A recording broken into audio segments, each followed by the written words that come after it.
এবং কি আমরা তখন বীজ নিয়ে আসতে গেছি, ওরা আমাদেরকে অনেক হয়রানিমূলক কাজ করছে এবং আমাদেরকে আমরা লসের মতো তার মধ্যে আরো 20 টাকা করে বস্তা প্রতি নেয়, তাহলে আমাদেরকে কত ক্ষতির মধ্যে করতে হচ্ছে। আমি আজকে আমার পরিবার পরিজন গেলে আমরা সেই অবস্থার মধ্যে আছি এবং তারা এই আমাদের এই 5টা বিঘা আমি আবাদ করছি, করার কারণে আমার দেখা যাচ্ছে 1 লাখ টাকা আমি লসের মধ্যে আছি এবং এই লসটা কে দিবে? আমাদের এই লসটা কে দিবে? এবং আমাদেরকে মিথ্যা মামলা দেওয়া হয়েছে, কিন্তু কেন আমরা জানতে চাই। আমার কৃষক বলে আমাদেরকে কেউ নাই দেখার মতন দেশের মধ্যে। আমরা চাচ্ছি এর একটা সুষ্ঠু বিচার চাই এবং মিথ্যা মামলাকে প্রত্যাহার করার জন্য আমরা জোরদার দিয়ে যাচ্ছি।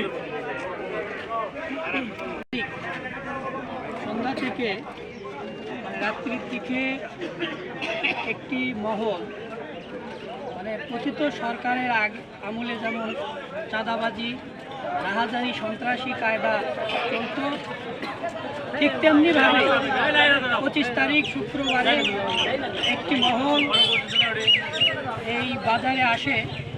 আলু চাষি এবং আলু ব্যবসায়ী, ক্ষুদ্র ব্যবসায়ী এবং চাষিদের কাছ থেকে চাঁদা দাবি করে এবং কৃষকদেরকে চাঁদা দিতে এবং ব্যবসায়ীদেরকে চাঁদা দিতে একরকম বাধ্য করার চেষ্টা করে।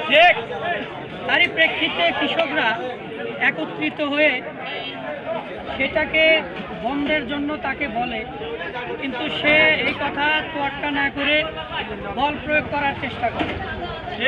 তাৎক্ষণিক কৃষকরা সেটা প্রতিহত করার জন্য তাকে আটকিয়ে রাখে এবং তাকে এই চাঁদা দিবে না বলে যখন কৃষক বলে, তখন এখানে একটা বিশৃঙ্খলা হয়।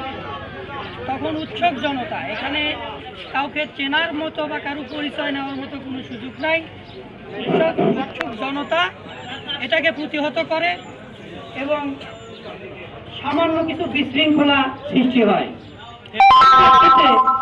গত 2-1 দিন আগে একটি থানায় মামলা করে। এই মামলায় দেখা গেছে বেশিরভাগ নিরীহ এবং এই ঘটনা সম্পর্কে জানে না। এখানে সেই সমস্ত লোকদেরকে মামলায় আসামি করা হয়েছে। আমরা দেখেছি পৃথিবীর কোনো ইতিহাসে এমন নদীর নাই